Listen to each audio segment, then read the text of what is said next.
welcome to Daily Life Connection. Thanks for joining me again today as we continue to explore Luke chapter 15 and how it reveals the Father's heart and brings correction to how we see Him and others. Today I want to actually jump right to the very last verse, although there's a lot more yet to discuss, because I believe this last verse, 32, connects to verse 1. In the last verse, the Father says to the older brother, he says, "This brother of yours." The elder brother had said to the father, "This son of yours," in other words, he's not my brother. You can call him a son if you want to, but he's not my brother. And the father makes a very clear point. This brother of yours has come home. The reason I say I believe it ties back to verse 1 is that the Pharisees were saying to Jesus, "Why are you celebrating with and eating with this riffraff, all these sinners?" The Message version puts it like this, and I think it's just so good. He takes in sinners and eats meals with them, treating them like old friends. Treating them like old friends. That just totally baffled the Pharisees. It totally baffled the religious conservatives of the day as to why Jesus would treat these people with such respect and love and welcome, to fellowship with them like that. Why would he do that? And I really believe that this very last verse that Jesus tells in this story, he says to the elder brother, which is the Pharisee group, the religious conservative, the churchy types, he says, "This guy, he is your brother. He is your brother. That's why I treat these people like they're old friends." Because you see, what I believe he's saying is the irreligious, the messed up people, they are our brothers and sisters too. Now, I know in the church, it's found family. Our brothers and sisters in the church, we refer to them as brothers and sisters often because they are, and they're found family. They're family who has joined the celebration, who has come into the Father's house, who has let the Father embrace them. But you see, the irreligious are lost family. They're not enemies. They're not somebody else's children. They're our brothers and sisters. And I believe that that's what Jesus is saying. The church is found family, and all the rest of the people out there are lost family or missing family members. You know, when we have a family reunion or something, it's always sad when there are some people who aren't able to make it, when some people aren't there. Somehow it just doesn't feel complete unless all of the family is there.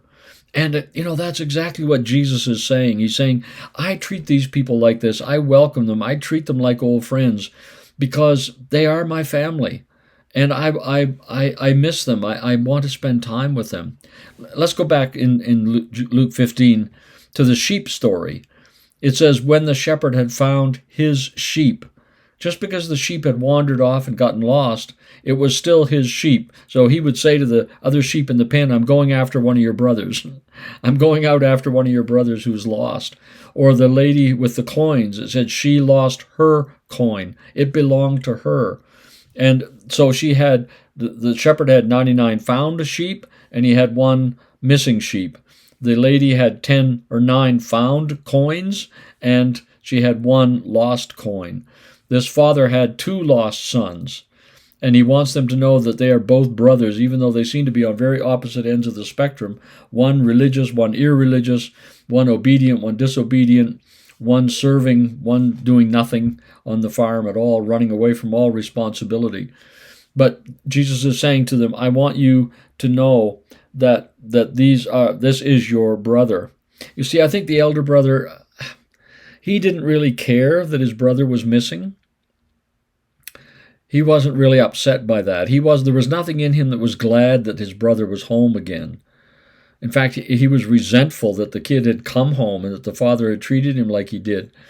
And I think sometimes in the church we almost have sort of that attitude where we're so glad for our brothers and sisters in the church, and we wish the lost community would get themselves found, but we don't really feel like we're missing them, like part of the family's missing.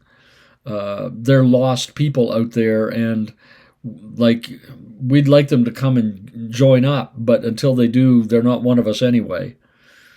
That's not the way Jesus looked at it. Jesus looked at these people, this irreligious kid, and he said, he's your brother too. So when we see people as our brothers and sisters, all of a sudden we miss them when they're not with us. We want them to be found. We want to spend time with them. We want them to let them know that we value them and treasure them. That's what Jesus was doing with these people. He was giving them the dignity of attention. He was giving them value. He was giving them acceptance and love and letting them know that their lives are valuable to him. That's what he wanted this older brother to do as well. Son, he said, this brother of yours has come home. He wanted him to value him as a brother, not just as some outsider who's shown up. Well, good stuff for us to think about today, that all people are our brothers and sisters. The ones who've been found are the ones that we call our brothers and sisters in the church, and the other brothers and sisters are just missing.